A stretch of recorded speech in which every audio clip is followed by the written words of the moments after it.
No more forward. Just back. Maybe in place. I hung my head when I sat down and he tested my reflexes. I think it just passed as curiosity. I shifted my weight a bit, listening to the crinkle from the medical paper on the exam table. At least I wasn't the only one crinkling. Everything seems to be okie dokie, he said. Good, Janet piped in. She'd been watching like a starstruck hawk the entire time, and had stepped back while the doctor looked me over. So Clark, Dr. Milton said. Ready for some questions? I felt surprisingly comfortable. Sure, I said. Do you smoke? No, sir. Good. Do you drink? I shot a glance at Janet. Occasionally. How often and how much? Never thought about it, I shrugged. Typically only with friends. Janet winced. Shots fired. Direct hit. Dr. Milton's back was to her. So you're a social drinker? Yes, sir. Nothing wrong with that. Janet's eyes flared up in shock. Babies didn't get permission to drink. Ever. This medical professional either disagreed with that bit of common wisdom or disagreed that I was a baby. I was liking him more and more with each question. This was totally me in Amazon form. Do you exercise? He asked. Sometimes. How often and what do you do? I stared down at my gut. I couldn't help but fold my arms over it. It's been a couple months, but I like to do yoga. His eyes lit up. Oh, yoga. Good one. He turned around and looked at Janet. You might want to remember that for later, yoga. Lotta boys don't take too well to ballet. Janet nodded her head. Okay. Yeah. Yoga. Talking to Janet was the first real chink in the armor.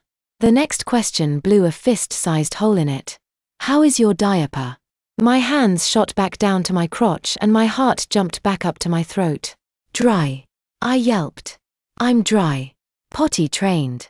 You weren't this morning, Janet tutted. The doctor waved her off. I mean, are you comfortable? Too tight? Too loose? Too bulky? Too thin?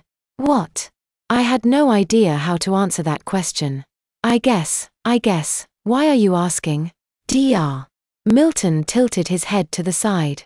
Welp, if I needed diapers, I'd want them to be as comfortable as possible. Boom. Done. I officially hated this man. Typical Amazon. I don't need diapers. I said. I'm pot dash. Janet interrupted. Clark, you pooped your pants in front of everyone yesterday. Quit pretending. That shut me up. I couldn't argue with that. There'd have been no point. Dr. Milton motioned and Janet walked up, blocking me into a circle. So you think that's when his machurosis manifested? We think it started to manifest sooner, maybe as early summer, but it definitely got too much for him to handle yesterday.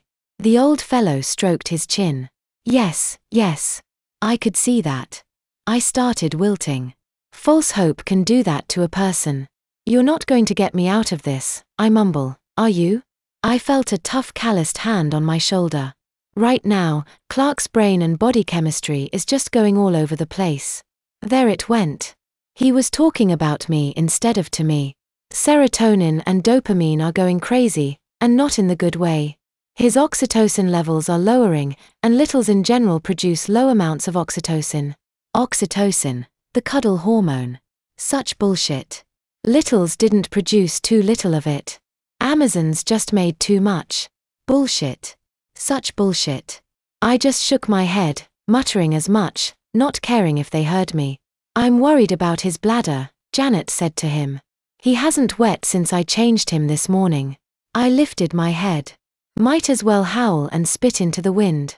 Because I'm dash. I was on my back before I could finish the sentence. I thought Janet was powerful. Let me check, the Amazon doctor said. Tapes came off. Again, I was laying naked on an open diaper as an Amazon stared at my privates. It was something I promised myself I'd never get used to. Calloused, probing hands pressed down on my belly just below my belly button and on my pelvis. Hold on. I felt the need to pee more keenly than ever. Yup. What? Janet said. What is it? You're circumcised, the doctor noted. I squeaked, actually squeaked, when he jiggled my testicles. Testicles haven't retracted. Good. He stood me up. Turn your head to the side and cough, please. You'd be surprised what you're willing to do when a giant is literally gripping you by the balls. No hernia. Had to check for that anyway, he said. I was just going to save that from the end. He motioned to Janet. You can put a new diaper on him. He looked back at me. Tapes are never the same after you take them off. He winked. Fucker winked. Janet quickly had me down and re-diapered before their conversation continued. So what's going on? She bobbed me up and down in her lap. It wasn't doing my bladder any favors, not that she wanted to. His guts are working, Dr. Milton said. He was half looking at me, half looking at Janet. Heard that on my stethoscope. He held it up. That's this thing, he said to me. It was much less folksy and endearing the second time around. And I felt that his bladder was full. Won't be long now. Just give it time. But why, doctor? I closed my eyes and held my tongue. What was the point? Because like you said, maturosis doesn't happen all at once. He's still a little potty trained, for now.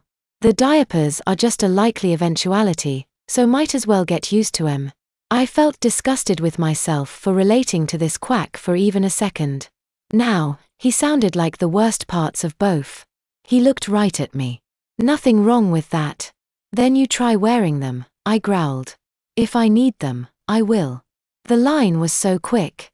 He'd heard that before. Had it prepared. Clark, why are you being so fussy? Janet asked. Milton answered for me. It's not his fault. Emotionally, it's like he's going through puberty all over again. Lots of frustration, lots of big emotions. It's basically little menopause. His frontal lobe and amygdala, the parts of the brain responsible for guilt and shame, are restructuring and rewiring themselves all over again. The answer was nonsense, of course, but it was an answer Amazons like Janet liked. She was eating up every word. My bladder was aching.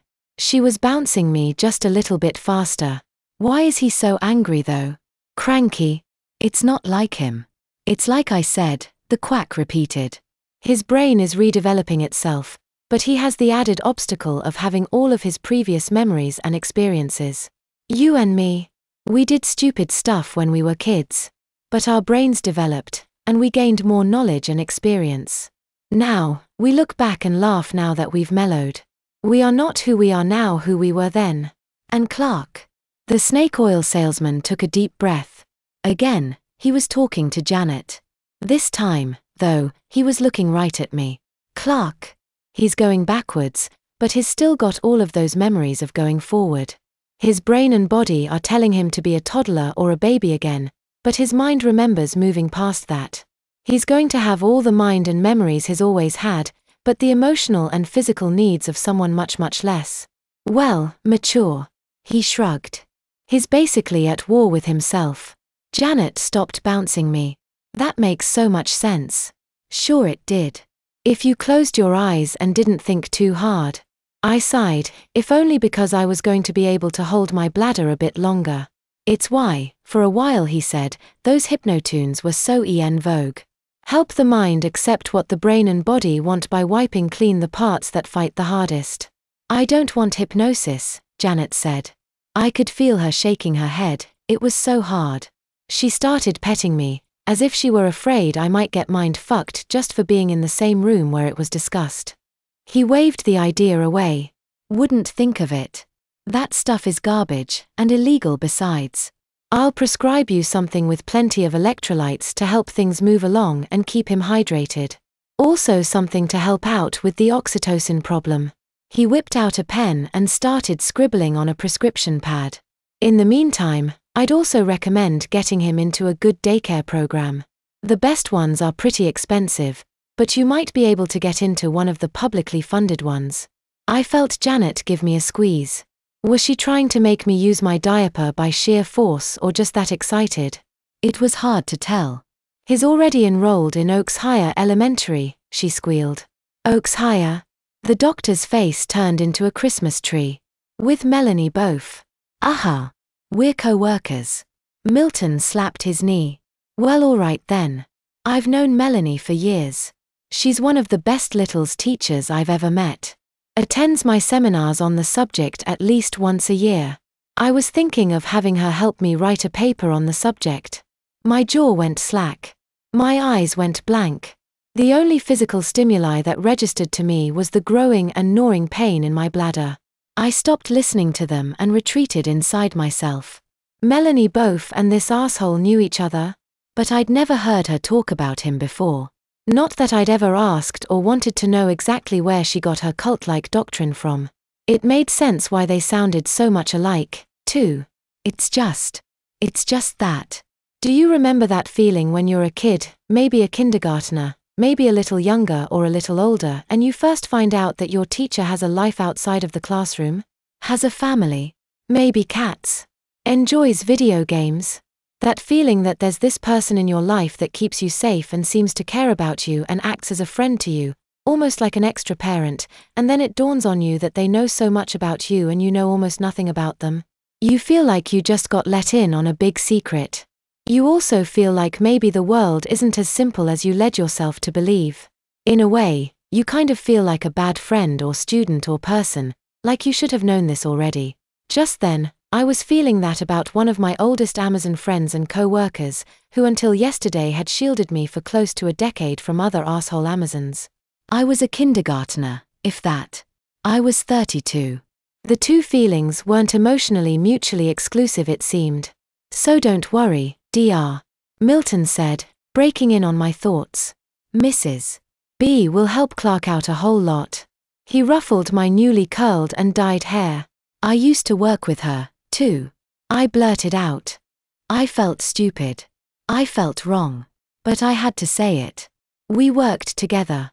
10 years. Janet too. I was the kid at the grown-ups table.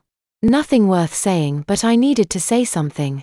That's neat. Dr. Milton smiled down at me. And now you three will be working together again. You'll all just be working on Clark instead of other kids. Janet hugged me again. This time her grip was higher up on the chest. I retreated inside myself again, hiding in a soft, pudgy shell that numbed me. Outside of me, the doctor was acting like an actual doctor again and lecturing me on how I shouldn't hold it quite so much and that I could do long-term damage to my kidneys if I tried. He ran down a list of nasty medical procedures that might happen to me if I got too backed up. Enemas and catheters would only be the start. Is it really worth damaging your body like that and risking your health just to pretend you're an adult on the inside, son? I didn't reply. It wasn't needed. You're gonna be fine. Janet kissed me on the top of my head. Mommy loves you and you have nothing to be ashamed or embarrassed about. Okay. I didn't reply. This time it wasn't out of spite as much as it was being completely fucking overwhelmed. Janet started to put the honesty back on me. Like a good doll, I helped guide my arms through the sleeves. I didn't fuss when she checked my diaper just before buttoning up the crotch. The doctor wagged a quick finger at Janet. My advice? Quit checking his diaper for a while. At this stage of his maturosis, it's only going to make him get embarrassed and try to do the opposite. It's almost like I was continent. I was in no state to actually say that out loud, however. I caught Janet blushing. Yes, doctor. Don't feel too bad. It's a mistake new moms make all the time. He turned to leave and then doubled back. Oh, and it's a bit early, but let's schedule a prostate exam in a couple months, just in case. Just to get it over with. A prostate exam? Janet blanched. But he's a baby. He is, Dr. Milton agreed. A 32-year-old baby.